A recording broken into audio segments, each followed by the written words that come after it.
venga tu reino, que sea lo que vos decís lo que ocurra sobre mí. Tenemos a Jesucristo como Señor. Creo que Dios lo está llamando a usted hoy.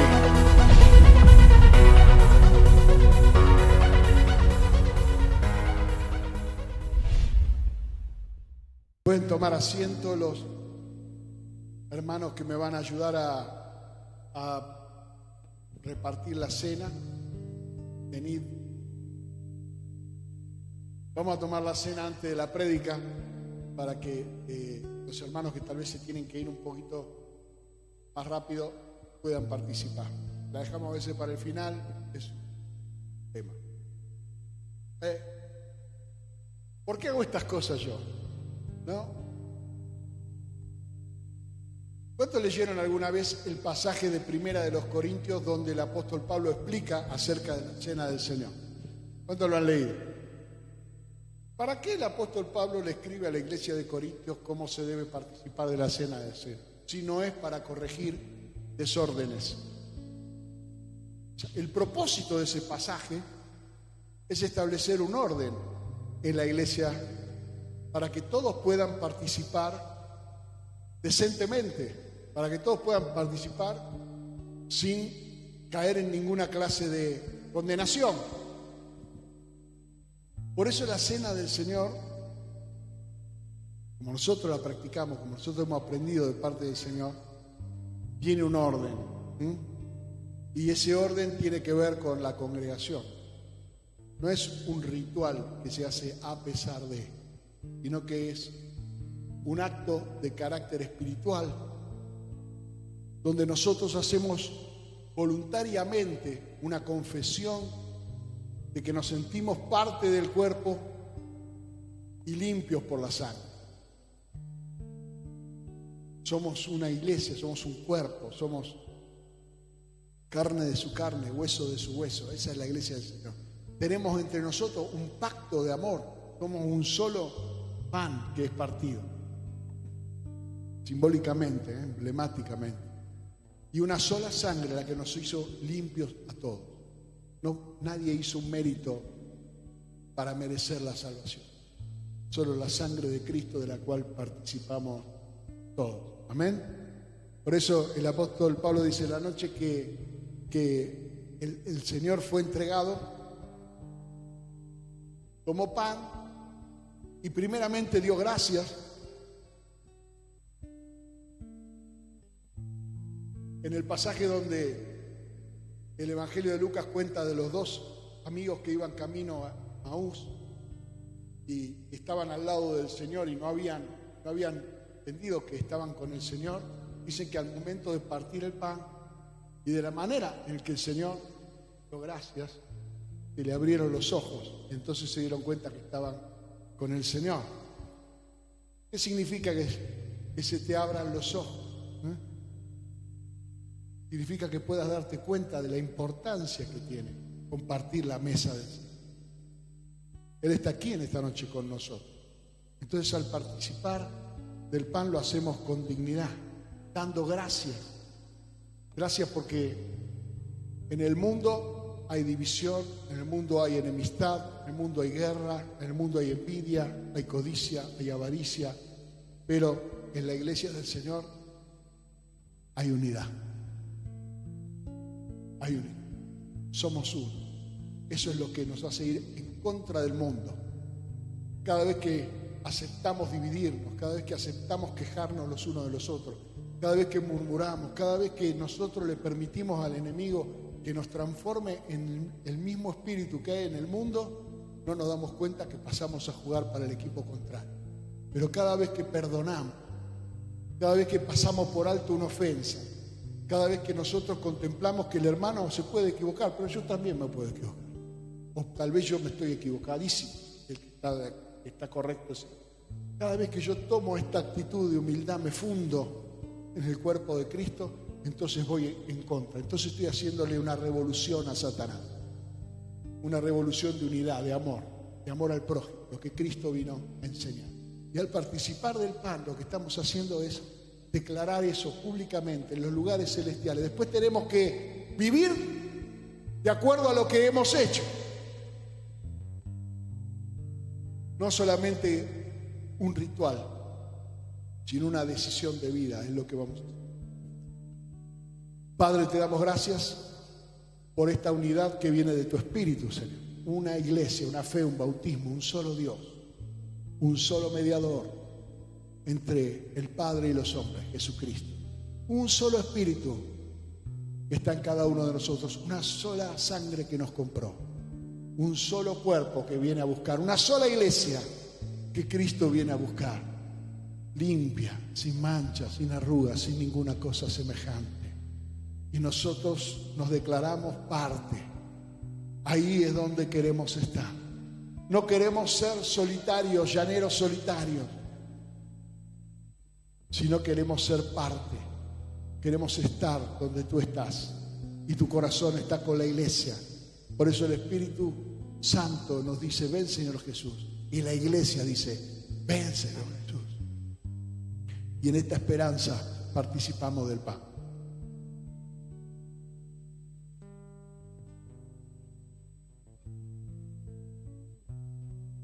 Después de haber cenado, tomó la copa y dijo: beban de ella todos. Nosotros acá tenemos copita chiquitita. Yo soy de la época donde había un copón que se lo pasaban entre todos. Una vez me lo tiraron encima.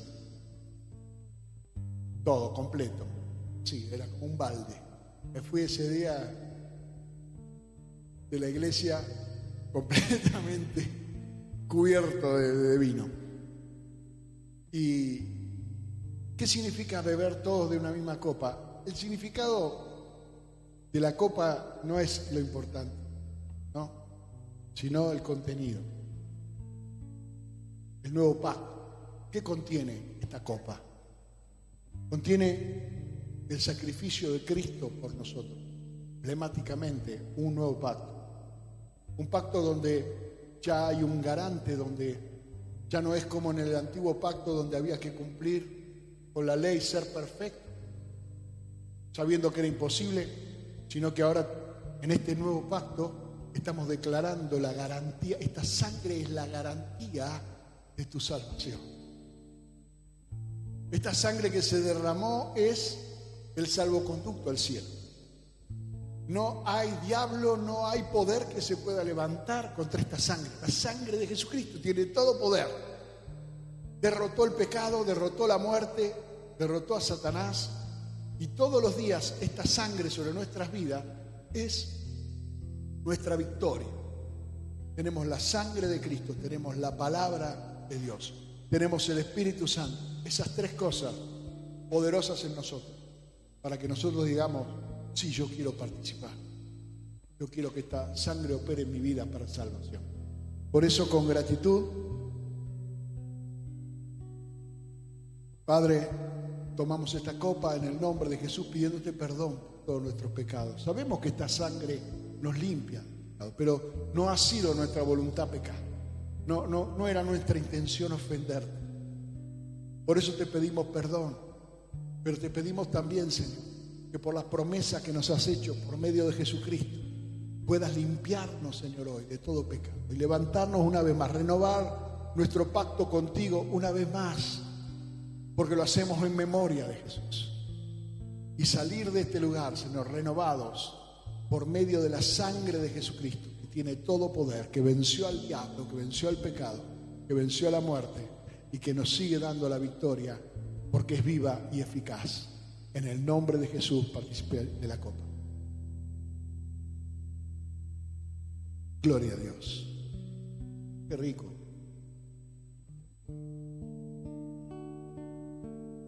Y comprar uno bueno. Gloria a Dios. Aleluya. Bueno, gracias. Sí. Vamos. Quiero compartirle 3 versículos. ¿Sí? 3 versículos de Hebreos, capítulo 1, y el verso del 1 al 3. Son 3 versículos que tienen tanta sustancia. Hay un volumen de revelación tan grande en estos 3 versículos que son imprescindibles, yo diría que casi hasta memorizarlos. porque son una introducción. Vaya nomás, mandarle saludo a Miguelito. Juan se va a predicar a la iglesia del pastor Asade, así que Dios lo bendiga. El libro de Hebreos a mí me apasiona, es uno de los libros que más tiempo estudié, porque encontré ahí mucho de la doctrina que el apóstol, para mí, desde mi punto de vista, el apóstol Pablo, es el autor de Hebreos, podía hablar entre creyentes que tenían conocimiento de las Escrituras, a diferencia de los gentiles, a los cuales no podía darle referencias del Antiguo Pacto, porque ellos nunca habían participado del Antiguo Pacto. Pero en el libro de Hebreos hay una síntesis de cosas que tienen que ver con el Antiguo Pacto, que nos demuestran cómo Dios tuvo un único plan por toda la eternidad, que fue revelado a los hebreos, que fue revelado al pueblo de Israel, pero que tiene el alcance que tiene para nosotros hoy. Es decir, que yo veo ahí como una síntesis, donde prácticamente está la revelación total de lo que es Cristo. Y el propósito del libro de Hebreos es revelarnos a Jesús, es que entendamos a Jesús. Entonces comienza diciendo Dios, y usted sabe que cuando la Biblia dice Dios en el Nuevo Testamento, siempre se refiere al Padre, siempre. Dios, habiendo hablado muchas veces y de muchas maneras, en otro tiempo, a los padres, por los profetas, en estos postreros días, nos ha hablado por el Hijo, a quien constituyó heredero de todo y por quien asimismo hizo el universo, el cual, siendo el resplandor de su gloria y la imagen misma de su sustancia, y quien sustenta todas las cosas con la palabra de su poder, habiendo efectuado la purificación de nuestros pecados por medio de sí mismo, se sentó a la diestra de la majestad en las alturas. Padre, te damos gracias en el nombre de Jesús por tu palabra. Tu palabra nos acerca, tu palabra nos escudriña, Señor. Abre nuestro corazón y nos prepara para cambiar esos pensamientos equivocados por revelación genuina de tu Espíritu. Te damos gracias, Señor, porque tú estás aquí en este lugar. Háblanos, Señor, porque tus hijos te escuchan, tus siervos te escuchan. En el nombre de Jesús. Amén. Estos 3 versos es prólogo, es decir, como un anticipo de todo lo que es el libro de Hebreos. El libro de Hebreos trata de hablar de la supremacía de Jesús. Jesús es superior a todo. Superior a los ángeles, superior a Moisés, superior a Abraham, superior a todos. A Aarón, el sumo sacerdote, a la nube de testigos, a todo. Eso es lo que quiere exaltar básicamente el libro de Hebreos, porque es necesario que los hebreos cambiaran el podio de Moisés y Abraham y todas las enseñanzas y las historias que ellos conocían del Antiguo Pacto y sus héroes, en algunos casos mitológico. ¿Por qué mitológico? Porque los judíos tenían la Midrash, tenían el Talmud, tenían historias extrabíblicas acerca de sus héroes. Historias de Salomón, historias de Abraham, fábulas, algunas. Pero cuando el Padre habla, o sea, si el mensaje es el mensaje de Dios, lo que quiere establecer primeramente el apóstol, el autor de Hebreos, es que Dios es el que habla. Por lo tanto, cualquier otra cosa que no sea palabra de Dios no tiene ningún nivel, ningún valor y ninguna calidad comparable, porque cuando Dios habla, suceden cosas. Los cielos y la tierra estaban desordenados, vacíos. En realidad los cielos no, pero la tierra estaba desordenada y vacía hasta que Dios habló. Más allá del poder del Espíritu de Dios moviéndose, como cuenta Génesis capítulo 1, fue la palabra de Dios. Justamente en Hebreos capítulo 11 dice que por la fe entendemos que el universo fue creado por la palabra de Dios, de modo que lo que se ve hoy fue hecho de lo que era invisible. ¿Qué es lo que era invisible? El pensamiento de Dios. ¿Qué hace la palabra de Dios? Materializa el pensamiento de Dios. Es decir, no importa, digamos, cuál sea el pensamiento de Dios, no lo alcanzamos a comprender. Cuando Dios expresa un pensamiento por medio de su palabra, transforma la realidad, transforma el universo, crea un universo. Por tanto, si nosotros tomamos la palabra de Dios y nos atesoramos la palabra de Dios, y nosotros hablamos palabra de parte de Dios y no nuestras ideas, pensamientos, axiomas, hipótesis, fábula, nunca vamos a poder ver una diferencia. Cuando hablamos de orar en el Espíritu, mayormente los hermanos entienden orar en el Espíritu como el orar en otras lenguas, pero no es solamente eso. Orar en el Espíritu no es solamente orar en otras lenguas, sino también es orar palabra de parte de Dios. ¿Por qué? Porque Dios está identificado con Dios y su palabra son una misma cosa. Por lo tanto, la palabra de Dios nunca va a dejar de cumplirse. Dios está comprometido plenamente con su palabra porque el valor de alguien es su palabra. Si no tiene palabra, no tiene valor. Entonces, cuando dice que Dios ha hablado muchas veces, habla de la paciencia de Dios y habla de la necesidad de Dios de darse a conocer. No vivir en el misterio, no vivir en un cono de sombra, sino permanentemente manifestarse por medio de lo único que hace que sus pensamientos se hagan realidad, que es su palabra. Dios te ama, quiere tu salvación, pero hasta que no escuchas la palabra, no te podés salvar. Es una palabra la oración que sana al enfermo. Es una palabra lo que a nosotros nos trajo y nos sostiene en el camino del Señor.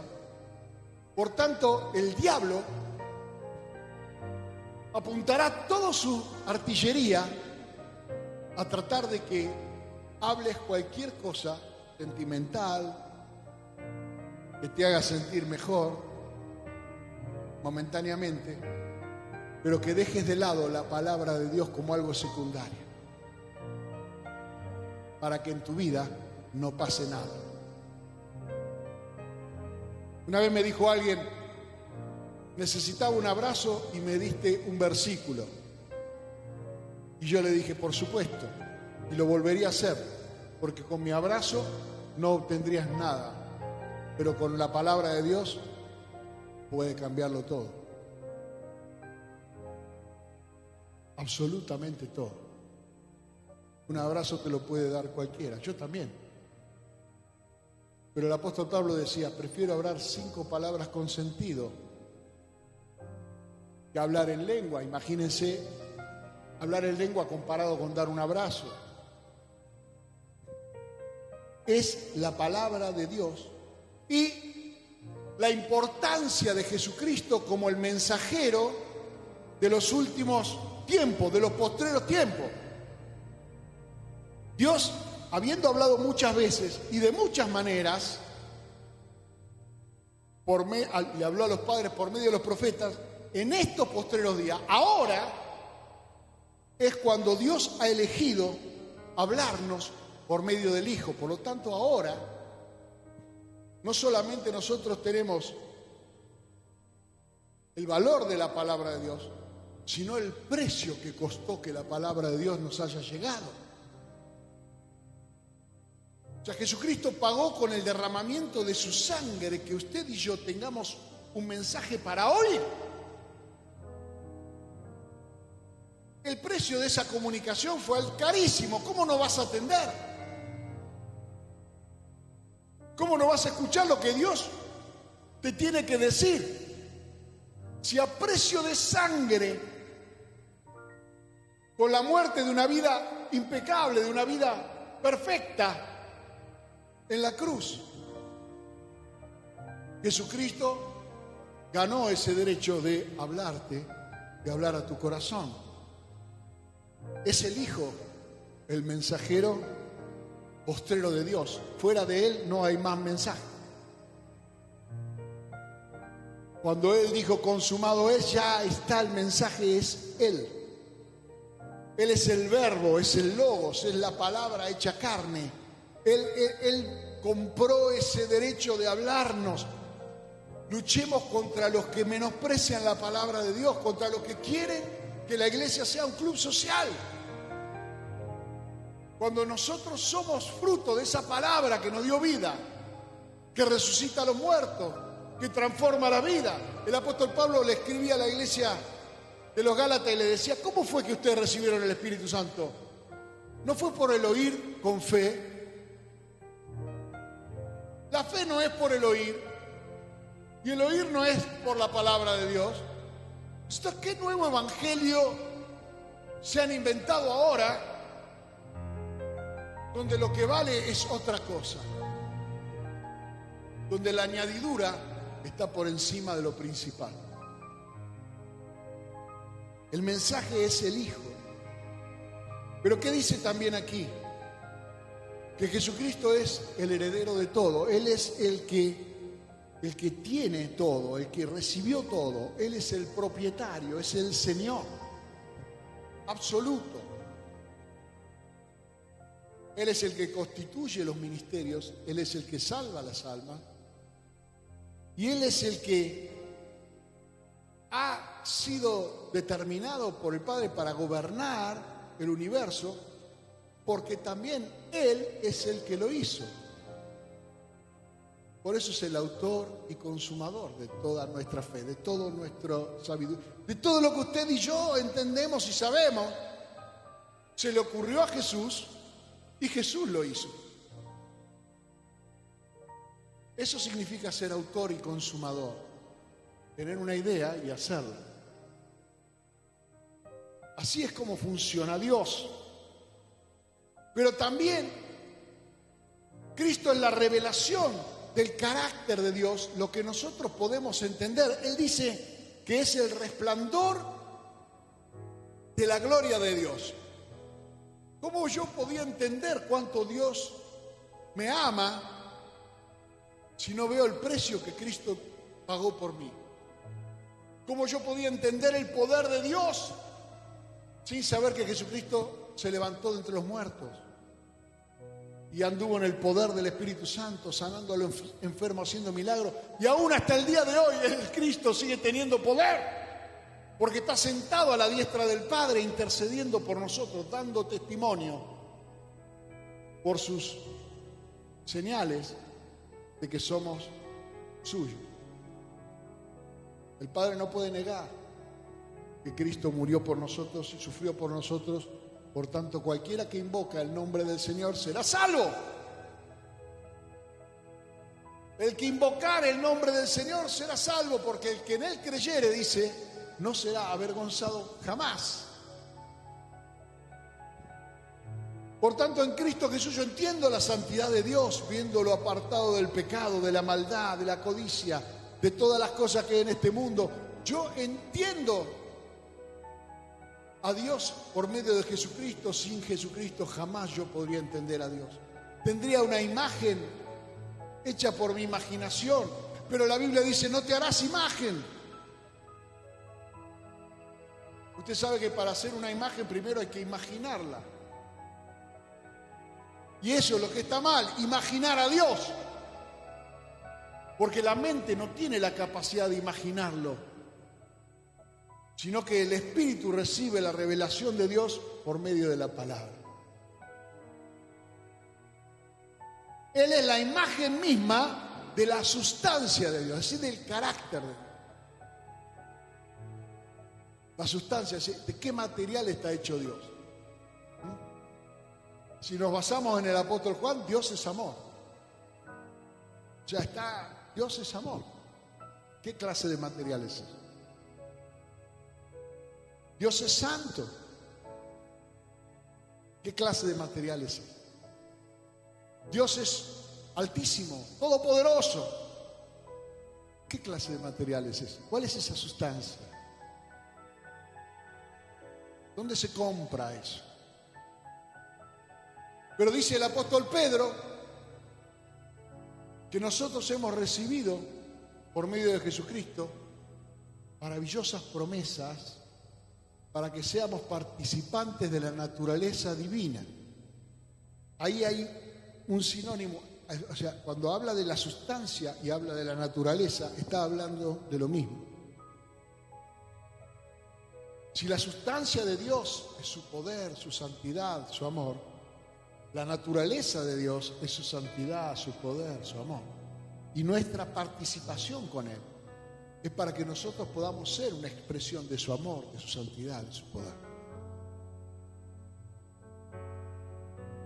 ¿Por qué? Porque el propósito del Padre es que todos nosotros seamos transformados a imagen y semejanza de Jesucristo, el cual es la imagen misma de su sustancia. Mira, hermano, esto, no sé, yo me entusiasmo, yo me doy manija sola, porque esto que acabo de decir es muy poderoso. Después véalo en cámara lenta en casa, la repetición. Ahora, siendo de tal relevancia Jesucristo para el Padre, al cual el Padre le delega absolutamente la creación y le da también el poder de sostener el universo, las cosas que existen, todo lo que funciona, los planetas que giran. Hoy estaba mirando un video a la tarde, disculpe, me salgo un cachito, de mecánica cuántica, ¿no? A mí me gusta la física, entonces estaba mirando un video. Y había un español explicando cómo funcionan los electrones, los fotones y todo eso, y a mí me divierte, a otro podría llegar a aburrirse, pero es absolutamente inexplicable el funcionamiento del universo para el hombre. Cuando dicen que la ciencia lo explica todo, me muero de risa. Los científicos que más saben son los que se dan cuenta que menos entienden de cómo funciona el universo. Cuanto más genial es el tipo y más estudió, más reconoce que no tiene la menor idea de cómo funciona el universo, si son partículas u ondas, porque si una onda se choca con otra onda, se hace la no onda, ¿no? Porque menos, más, se hace. Pero si una partícula choca con otra partícula, no se hace la no partícula, se hace dos partículas. Entonces no pueden explicar nada. Y se dan premios. Pero nosotros sabemos que el universo fue hecho por la palabra de Jesucristo. De manera que estamos hechos de cosas que no tenemos la menor idea de cómo funcionan. Pero son sostenidas por el poder de Dios. ¿Qué es lo que hace que no volemos por el aire? Dios. ¿Qué es lo que sostiene el universo? ¿Qué es lo que hace que la tierra gire alrededor del sol? Jesús. Él dice, basta y se termina.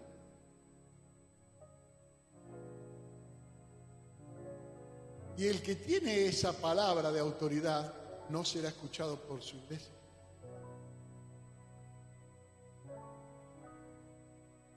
¿Cómo podríamos nosotros prescindir de la palabra de aquel que dice basta y la luna se choca con la tierra.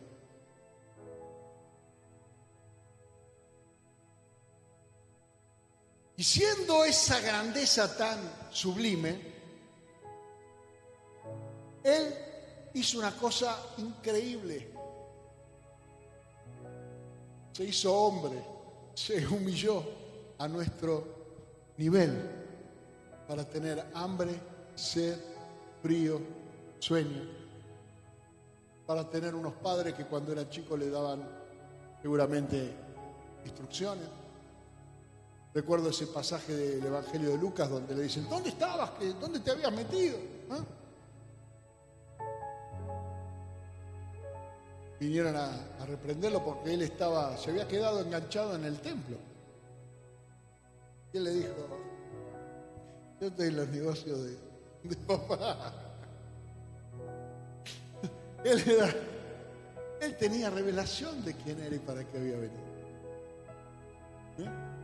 Si no, jamás le hubiera dado esa respuesta a su padre.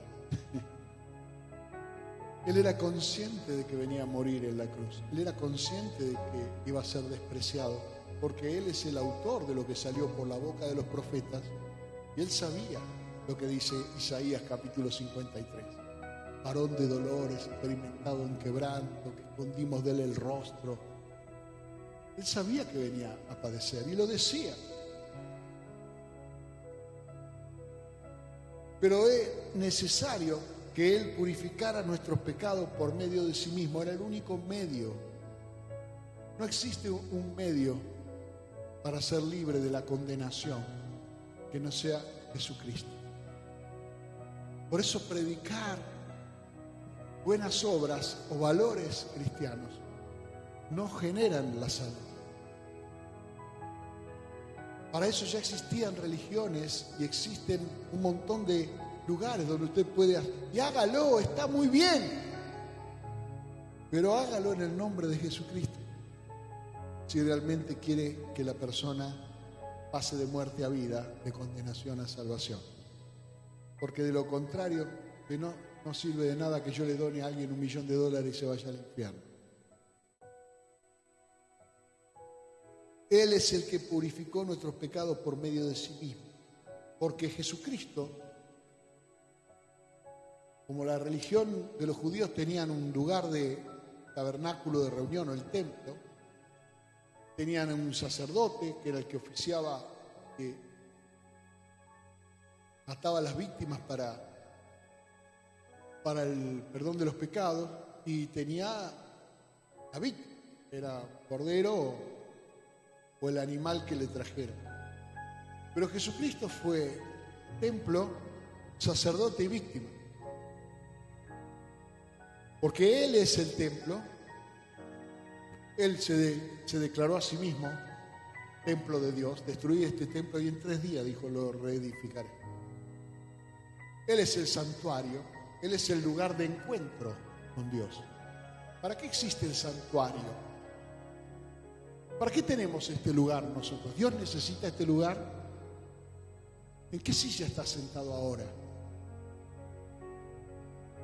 No necesita el lugar, ni la silla, ni las luces, ni el micrófono, ni nada.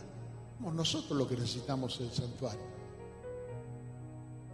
para venir a encontrarnos con el Señor. Jesucristo era lo que nosotros necesitábamos para venir a encontrarnos con el Señor. Y por eso, si yo no estoy en el cuerpo, no tengo un encuentro con el Señor. Por más que diga, Dios está en todas partes. Dios no está en todas partes de la misma forma. ¿Me comprende? ¿O acaso Dios está de la misma forma en el cielo y en el infierno? No me puedo esconder de Él, pero no está en todas partes de la misma manera. Porque cuando el pueblo del Señor alaba al Señor y adora al Señor y busca al Señor, Él se manifiesta en su sustancia, en su amor, en su poder, en su santidad. Amén. Y es el que resucitó de los muertos y está sentado a la diestra de su majestad en las alturas. Así dice en el Evangelio de Marcos al terminar, que Jesús, después de haberle dado esas instrucciones, ascendió a los cielos y se sentó a la diestra del Padre en las alturas. Ahí es donde lo vio el primer mártir de la iglesia, Esteban. Cuando los cielos fueron abiertos, él vio al Señor sentado a la diestra del Padre en los cielos. Ahí es donde lo vio Juan, en el Apocalipsis, que es la revelación. ¿Dónde está el Señor Jesús? El que está aquí con nosotros es el Espíritu Santo de Dios, pero el Señor Jesús está sentado a la diestra del Padre, ejerciendo gobierno, para que todas las cosas que nosotros le pidamos al Padre, tenemos que hacerlas a través de Jesús. Porque Él es el que está sentado a la diestra de su majestad en las alturas, con toda autoridad, con todo poder. Hermano, la razón de ser de la iglesia de Jesús aquí en la tierra no es simplemente hacer buenas obras, aunque sí debe hacer buenas obras. La razón de ser de la iglesia aquí en la tierra es manifestar al mundo la gloria de Dios.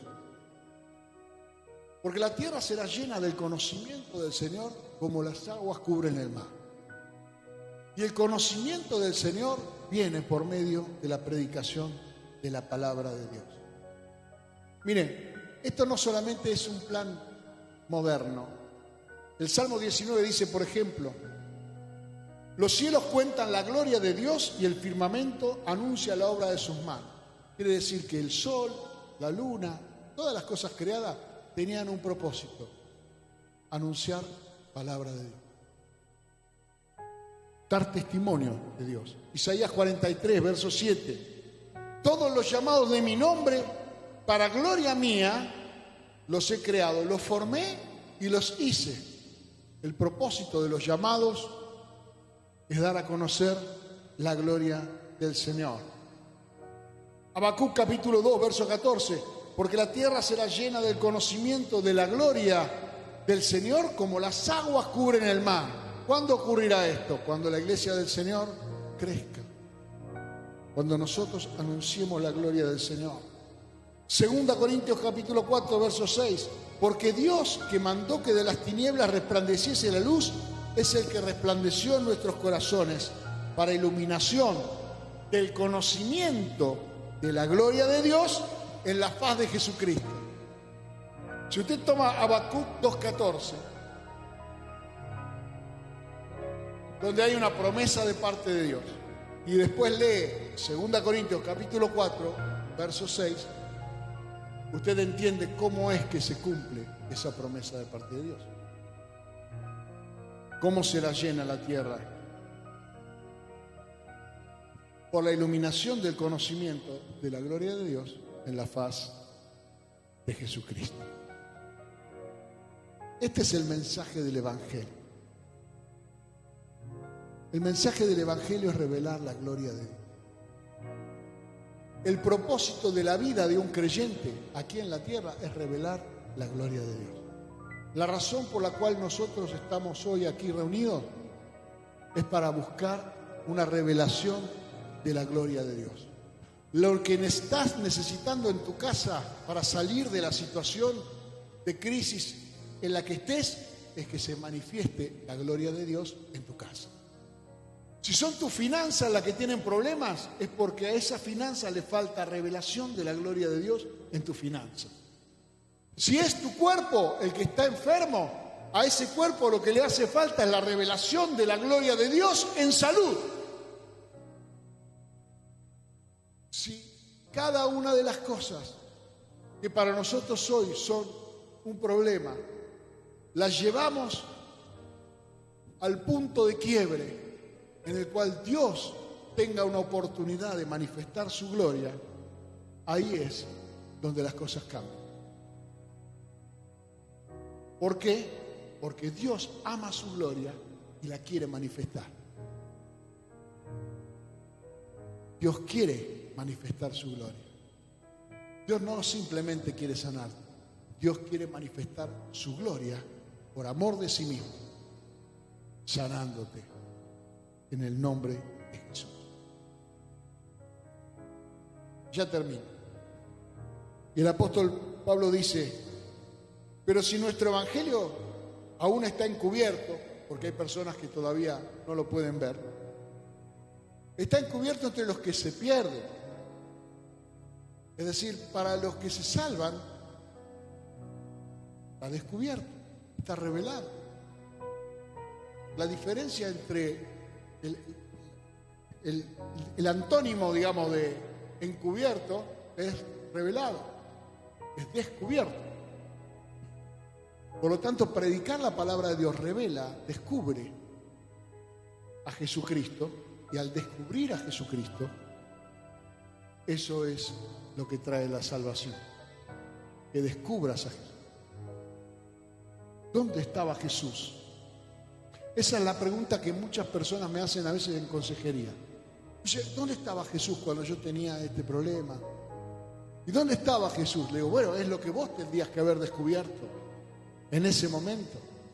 Porque si no sabías dónde estaba Jesús, es porque estaba cubierto con tu ignorancia, cubierto con tu desapego, cubierto con tus tradiciones, cubierto con tu autojustificación y tus argumentos, cubierto de barro, porque somos barro. Pero cuando la gloria de Dios se manifiesta, es porque se ha descubierto a Jesucristo.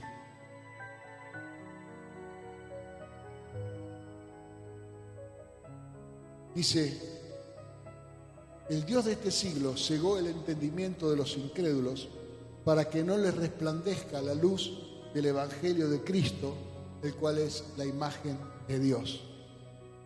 Si el propósito del diablo es cegar el entendimiento de los incrédulos, ¿no será el propósito de Dios iluminar el entendimiento de los creyentes?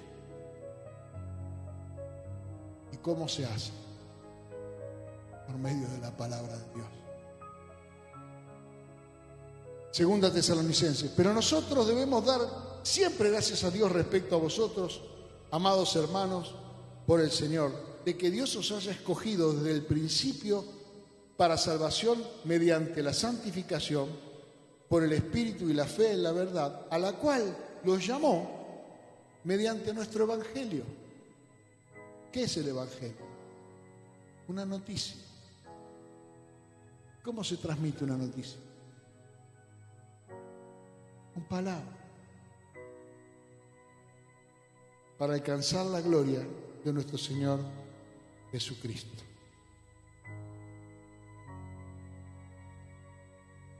No dejemos de darle valor a la palabra de Dios. Es una lucha que tenemos que pelear. Queremos hablar, no queremos oír. Queremos hablar. Queremos decir lo que me pasa. Queremos contar nuestras desgracias, nuestros sufrimientos, nuestros argumentos. No queremos oír. Pero la fe es por el oír, no es por el hablar.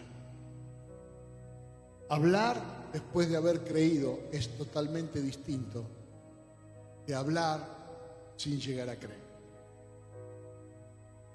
El apóstol decía, tomaba unas palabras de David, de un salmo de David, decía: estando yo en gran aflicción, creí, por lo tanto hablé.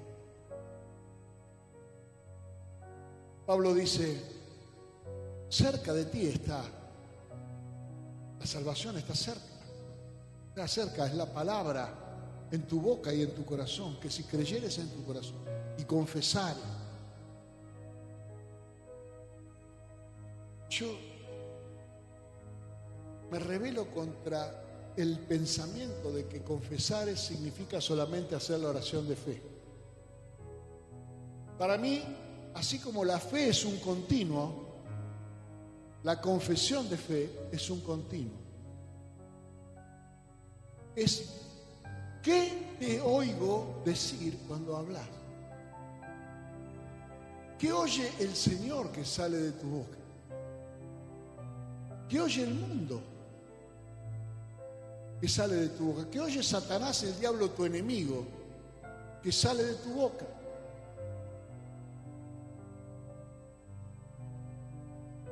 Hay un pasaje, y ya con esto termino de verdad, en el libro de Jueces, donde Gedeón tenía una lucha completamente desigual.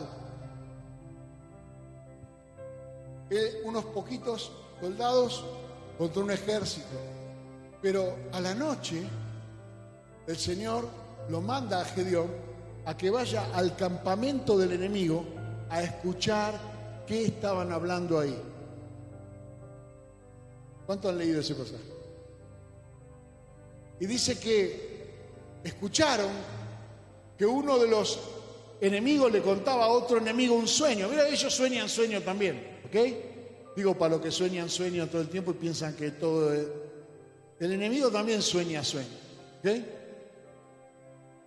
Pero en ese sueño él veía un pan que caía rodando y golpeaba contra el campamento y lo destruía. Y tenían interpretación. Dijeron, seguramente esto es la espada de Gedeón. Así que el enemigo tenía sueño y tenía interpretación. Porque cuando Dios quiere comunicarle algo a alguien, para bien o para mal, se lo comunica.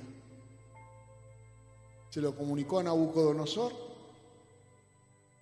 y después anduvo como un animalito durante unos cuantos años. Pero primero lo soñó. Y entonces, ¿qué pasó? Que cuando Gedeón escuchó que el pueblo numeroso, poderoso, con el que él tenía que luchar, tenía temor, dijo, la batalla está ganada. Está ganada antes de pelear. Cuando Satanás, el diablo, ve la incredulidad de nuestro corazón, su batalla está ganada antes de orar, antes de interceder, antes de venir a la iglesia. Antes de que hagas lo que ninguna cosa que vos hagas puede tener éxito si primeramente no hay fe en tu corazón de que la victoria está concedida por medio del Señor. Y ese es el mensaje del Evangelio, que la victoria ha sido consumada por medio de Cristo en la cruz y que no hay ninguna cosa creada, ni principado, ni potestades, ni lo presente, ni lo porvenir, ni tribulación, ni angustia, ni peligro, ni hambre, ni desnudez, ni ninguna cosa que nos pueda apartar del amor de Dios que es en Cristo Jesús. Por tanto, si Dios es por nosotros, ¿quién contra nosotros? Y ese es el mensaje del Evangelio. Ese es el mensaje. No venimos a llorar impotencia, venimos a declarar la potencia de Dios. No venimos a llorar por nuestros errores y fracasos, venimos a celebrar el perdón de nuestros pecados. No venimos a decirle a Dios, nadie me quiere, nadie me ayuda, sino que Él murió por mí. Él me amó primero, me amó desde antes de la fundación del mundo. Soy carne de su carne, soy hueso de su hueso, y soy la iglesia de Cristo Jesús, unido a multitud de millones que verán la salvación. Tengo que afirmarme en mi oración dando gracias al Señor por lo que tengo y no por lo que me falta. Tengo que crecer en el conocimiento de lo que me ha sido concedido para poder utilizarlo, para poder aprovecharlo. Eso me lo revela la palabra.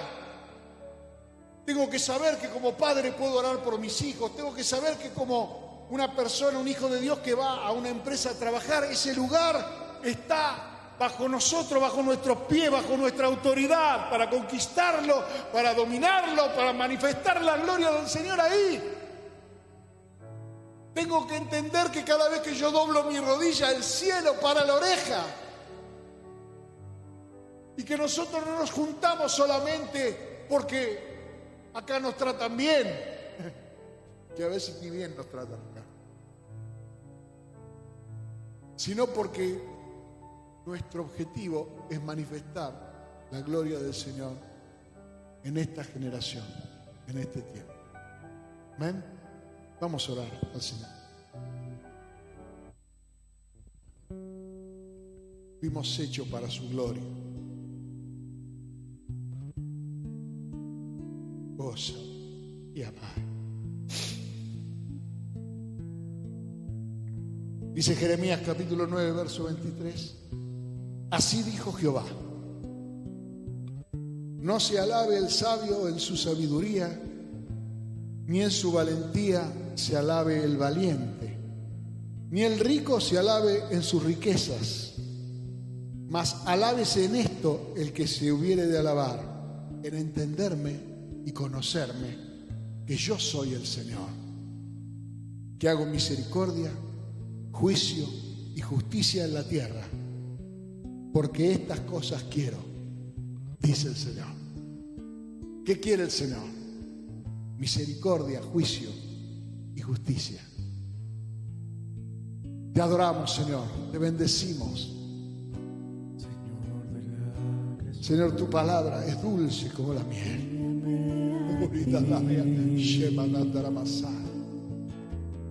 Padre, manifiesta tu gloria en cada vida, cada oportunidad, cada prueba, cada lucha, cada tribulación. Es una oportunidad para avanzar en el nombre de Jesús, para derrotar la fuerza del mal en el poder de Jesucristo. Padre, te pido en esta noche que derrame gracia sobre cada hermano, sobre cada familia, en el nombre de Jesús. Señor de sanidad, Se mandará la mano. guíame a ti. Te necesitamos, Señor. Te necesito. Te necesitamos cada día más. Te necesito. Oh, Espíritu de Dios, llénanos. Oh, Cristo, Guíame a ti. Santo eres tú, Señor.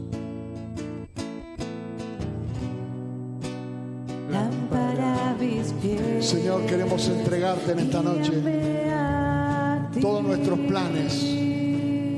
Señor, comienza esta segunda mitad de este año 2023, Aliento a mi ser. año del hombre, porque tuyo, Señor, es Guíame a lo ti. eterno. Pero no queremos que este año termine sin conocerte más, sin abrazarte más, sin estar más cerca de ti. Queremos poner todo a tus pies. Oh, Cristo, guíame a ti. Te amo tanto. Oh, cuánto te amo. Oh, Cristo, guíame a ti. En tu presencia, oh Dios, Descanso hay, encuentro paz. sí, Señor.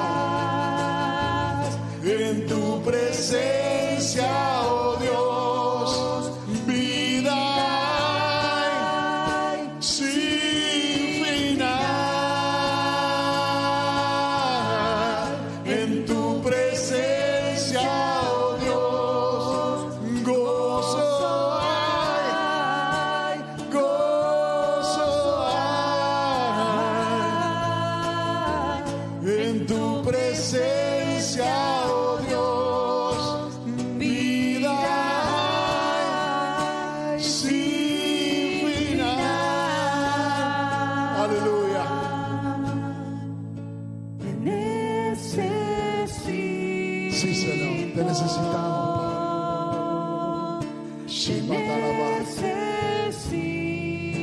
¿Cuántos son los que esta semana, este mes que empieza este segundo semestre, van a decirle al Señor: Señor,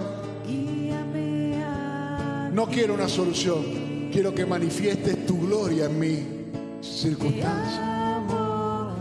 Quiero que manifiestes tu gloria en mi casa. Quiero que manifiestes tu gloria en mis finanzas, en mi salud, en mi familia. Quiero que manifiestes tu gloria en todo lo que es imposible para mí.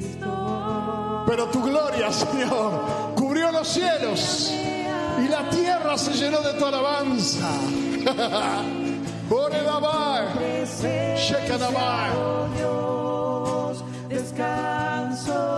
Descanso en tu presencia, Señor. Llena de tu gloria mi casa. Llena de tu gloria mi vida. Llena de tu gloria la iglesia. Llena de tu gloria esta ciudad, Señor. Esta nación. Llena de tu gloria. Santo. Shikaradamai. Gozo hay en tu presencia, oh Dios. Vida hay sin final. Oh Rey, te adoramos. Bendito sea el nombre de Jesús.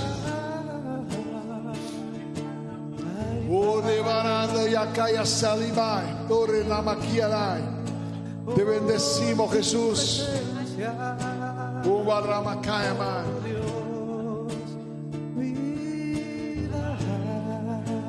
Mientras adoramos, si alguien llegó tarde y no tomó la cena, levante la mano, así le podemos acercar la cena.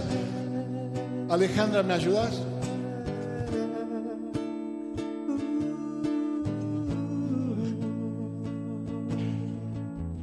En tu presencia, oh Dios, descanso hay, encuentro paz.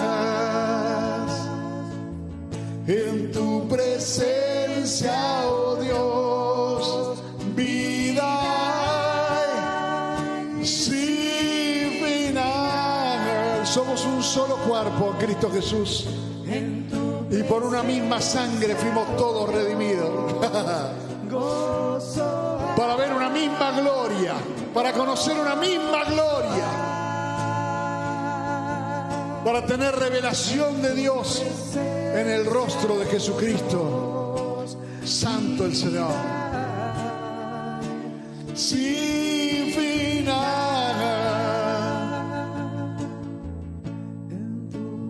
Oh Espíritu Santo de Dios, te bendecimos, te damos gloria.